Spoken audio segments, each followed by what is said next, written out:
Hello everyone, today we are discussing heterocyclic compounds. In this lecture, we are discussing nitrations with the compounds of pyrrole, furan, thiophenes and a different comparison. In previous lecture, we are discussing which site is more favorable for the site of electrophile attack. In this lecture, this site is more favorable for electrolyte. We are discussing in previous how it is more favorable because यहाँ पे जो resonance होता है वो direct resonance हो जाता है जिससे ये साइट इलेक्ट्रोफाइल की सही होती है और यहाँ पे जो पॉजिटिव चार्ज आता है उसको एक एक्सटेंडेड कंजुगेशन की वजह से जल्दी से स्टेबल हो जाता है। इन दिस लेक्चर अपने को नाइट्रेशन के बारे में पढ़ना है कि नाइट्रोजन जो स्पीसीज पायरोल के ऊपर इलेक्ट्रोफाइल अटैक करता है तो क्या होता है, उसकी कंडीशंस क्या होती हैं, वो सब हम इस लेक्चर में डिस्कस करेंगे। मैंने बताया था इलेक्ट्रोफाइल जनरली इस साइट के ऊपर अटैक कर जाता है। यहाँ पे जैसे ये होता है, इसके ऊपर लोन पेयर्स हैं, ये इधर आ जाते हैं, ये यहाँ पे, और ये इस पर अटैक करके इस पोजीशन पे इलेक्ट्रोफाइल को लगा देता है और यहाँ पे पॉजिटिव चार्ज आ जाता है और एक यहाँ पे बॉन्ड आ जाता है। एरोमेटिसिटी लूज़ करने के लिए कोई भी कंपाउंड नहीं चाहता कि उसकी एरोमेटिसिटी लूज़ हो, इसलिए वो वापस से बॉन्ड हाइड्रोजन को यहाँ से रिमूव करके और एरोमेटिसिटी मेंटेन रखता है। तो अपना कहने का मतलब क्या है, जनरली रिएक्शन इस टाइप की होनी चाहिए थी। यहाँ पे इलेक्ट्रोफाइल लग गया, इस टाइप की रिएक्शन होनी चाहिए थी, है ना। बट इन केस देखो यहाँ पे नाइट्रोजन, अगर हम इसकी रिएक्शन H2SO4 और HNO3 की प्रेजेंस में करवाएंगे तब क्या होता है। इलेक्ट्रोफाइल लगने तो इधर चाहिए था, बट इस कंडीशन में क्या होता है, जो नाइट्रोजन जो रिंग है ये हाईली इलेक्ट्रॉन डेंस होती है, तो ये इतना टाइम इसको लेता ही नहीं कि यहाँ से NO2 पॉजिटिव बढ़ाए। इतने टाइम में तो ये वाला जो बॉन्ड है ये हाइड्रोजन के साथ रिएक्शन कर जाता है, क्योंकि हाईली एसिडिक मीडिया है, यहाँ से H पॉजिटिव भी होता है।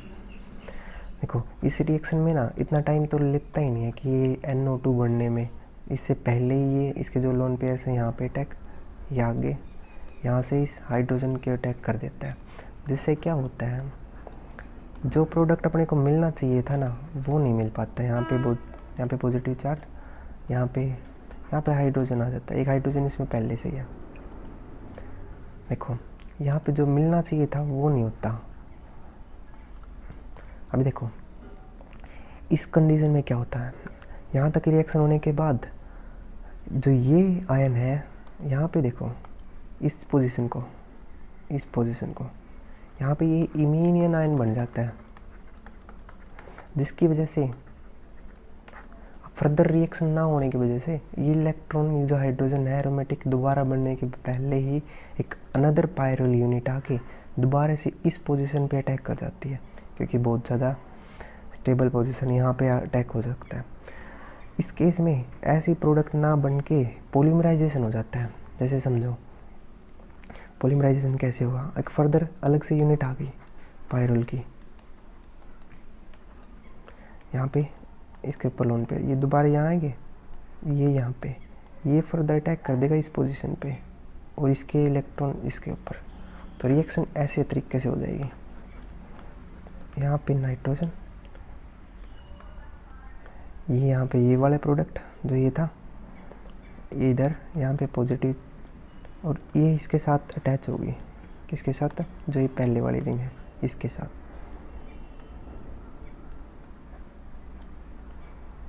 नाइट्रोजन, यहाँ पे हाइड्रोजन, यहाँ पे एक हाइड्रोजन था, एक ये यूनिट होगी, दोबारा फिर यहाँ पे देखेंगे तो फिर से इमीनियन आयन हो गया। इसी तरीके से कंटिन्यूस रिएक्शन होते होते अलग अलग पायरल यूनिट आएगी और इसके साथ कंबाइन होकर एक पॉलीमराइजेशन चेन बना देती है। ऐसा पायरोल और फ्यूरान के केस में हमें देखने को मिलता है, क्योंकि यहाँ पे हाईली एसिडिक मीडिया होता है और ये बहुत ज़्यादा हाईली इलेक्ट्रॉन डेंस रिंग होती है। इसकी वजह से क्या होता है, डायरेक्ट अटैक हो जाता है और पॉलीमराइजेशन बन जाती है। इस केस ऐसा केस सेम टू सेम हम बात करें तो फ्यूरान के में केस में भी देखने को मिलता है अपने को। जैसे ऑक्सीजन की बात करें, यहाँ पे होता है, इसके केस में देखेंगे ना H2SO4 और HNO3, इनकी प्रेजेंस में देखेंगे तो यहाँ पे एक पॉलीमराइजेशन चेन बन जाती है इस तरीके से।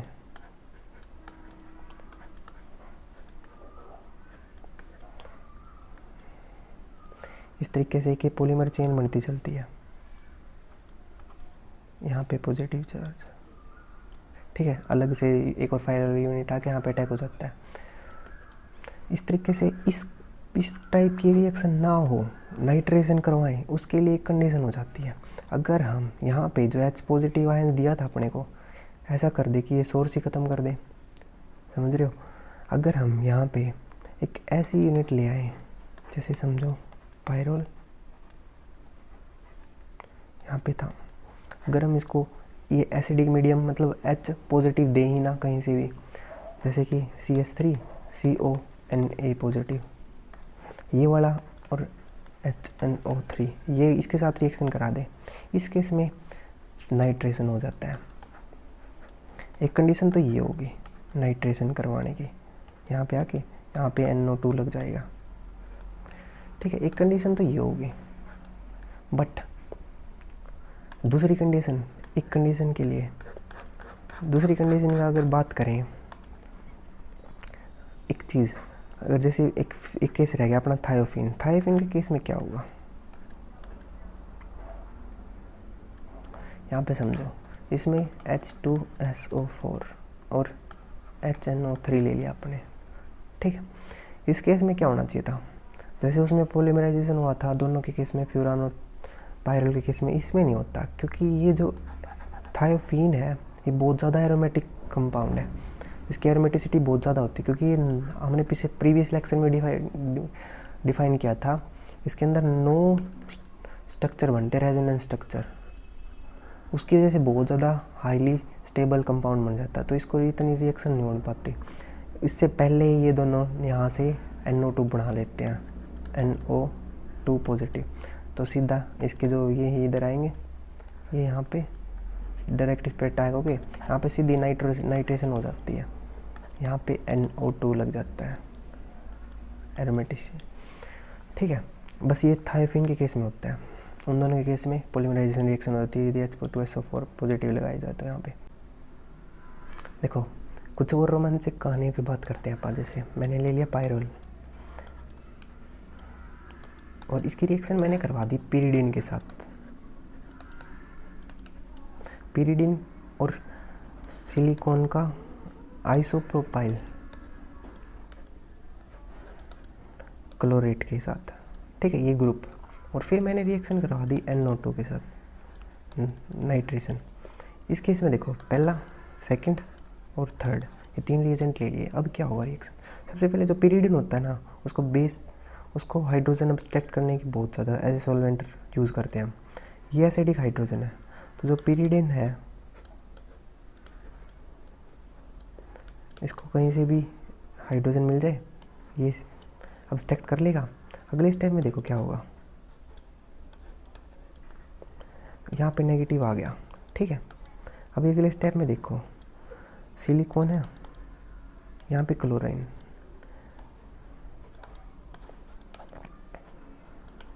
अभी जैसे ये नेगेटिव है ये अटैक करेंगे इसके ऊपर और यहाँ से गुड लिविंग ग्रुप क्लोरीन को निकाल देंगे बाहर।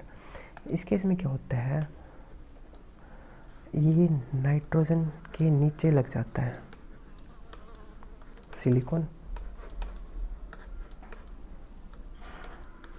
इस तरीके से।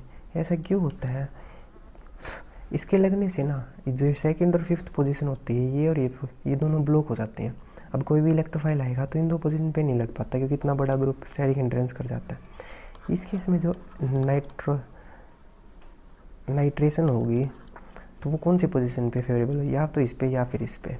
तो इस केस में ऐसा हो जाता है, जैसे ये रिएक्शन करेगा इस पे अटैक कर देगा, तो इस ऐसा ना हो करके 2 और 5th पोजीशन ना फेवरेबल होके इसको 4th और 3rd पोजीशन पे लगना पड़ता है। तो यहाँ पे इस टाइप की रिएक्शन हो जाती हैं, तो यहाँ पे ये ध्यान रखना। ठीक है। यहाँ पे रिएक्शन हो जाती है NO2, ठीक है। ऐसा केस सिर्फ पायरोल के अंदर होता है, क्योंकि पायरोल की बात करेंगे ना आप, देखो पायरोल की बात करें तो इसमें जो हाइड्रोजन इधर होता है, अगर ये हाइड्रोजन ही ना हो तो ऐसा ही होगा ना, तो इसलिए ध्यान रखना, ठीक है। लेकिन ऐसा केस फ्यूरान और थायोफिन के में नहीं होता, थायोफिन के अंदर ऐसा सिंपल हो जाता है, ठीक है, क्योंकि यहाँ पे पीरियड होता है, हाइड्रोजन तो होता ही नहीं, उधर रिएक्शन करता ही नहीं। अब कुछ और बात करते हैं यहाँ पर, जैसे कि अगर मैं थायोफिन का केस लेता हूँ और इसकी रिएक्शन करा देता हूँ एसिटाइलेशन, R यहाँ पे Cl, ये क्योंकि मैंने 2 मोल ले लिए, ठीक है। अब क्या होगा, अभी देखो सबसे पहले ये वाले इधर आएंगे, ये इधर, और ये यहाँ पे, और क्लोरीन को रिमूव कर देगा, ठीक है। गुड लिविंग ग्रुप होता है, यहाँ पे ऑक्सीजन है, ये ऊपर जाएंगे पहले तो, और फिर नीचे आ जाएंगे, ठीक है। तो कह सकता हूँ इस साइड से इस तरीके से रिएक्शन हो जाएगी, और यहाँ पे आ जाएगा क्लोरीन, क्लोरीन नहीं कार्बन डबल बॉन्ड, जो यहाँ पे था ना R, ये ग्रुप हो गया। अभी रिएक्शन में देखेंगे तो 1 मोल इसका और रहता है, फिर से एसिटाइलेशन करेगा। अब एक बात बताओ मेरे को, ये अब की बार करेगा कहाँ पे, देखो इसकी सेकंड पोजीशन ब्लॉक हो चुकी है, अभी क्या करेगा, इस पोजीशन से फिर अटैक करवा देगा इसके कार्बोनिल पे, और यहाँ से ऑक्सीजन ऊपर, फिर क्लोरीन को दोबारा से रिमूव कर देगा। देखो जैसे ये यहाँ पे, ये इधर, ये इसके पे अटैक कर देगा इससे, और यहाँ से ऊपर जाएगा, और यहाँ से क्लोरीन निकल जाएगा। तो इस टाइप की रिएक्शंस के अंदर हम देखते हैं यहाँ पे आके एक तो ग्रुप एसिटाइल इधर लग गया, एक ग्रुप लग गया इधर। यहाँ से अब आप आगे जाके कोई भी रिएक्शन करेगा ना, कोई भी इलेक्ट्रोफाइल आएगा तो वो इस पोजीशन पर, फिर मैंने बताया था सेकंड और फिफ्थ पोजीशन अगर ब्लॉक्ड हो तब इन दोनों का नंबर आता है, ठीक है। अब हम कुछ और नेमिंग रिएक्शंस की बात करते हैं, ठीक है। नेमिंग रिएक्शन जो इसके अंदर आते हैं, बहुत ज़्यादा रोमांचक कहानी होती है इसके अंदर। जैसे मैंने बात करूँ विल्स मेयर रिएक्शन की,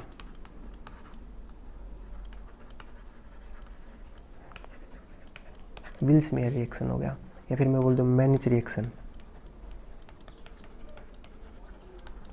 इनके अंदर क्या होता है, जैसे पायरोल की बात करें, विल्स मेयर की बात करें पहले, फिर मैनिच रिएक्शन की। अभी जैसे देखो अपने पास पायरोल होता है, पायरोल को एल्डिहाइड ग्रुप यहाँ पे सेकंड पोजीशन पे अटैच करने के लिए विल्स मेयर की रिएक्शन करते हैं। जैसे इसमें कुछ DMF, कुछ सोलवेंट यूज़ करने पड़ते हैं, POCl3, जैसे थर्ड हो गया Na2CO3, ठीक है। यहाँ पे ये प्रोडक्ट अपने को ये मिल जाता है, नाइट्रोजन, यहाँ पे हाइड्रोजन, यहाँ पे ये, यहाँ पे CHO ग्रुप, ये मिल जाता है। इसका मैकेनिज़्म करने के लिए हम अगली क्लास में बात करेंगे। यहाँ तक धन्यवाद।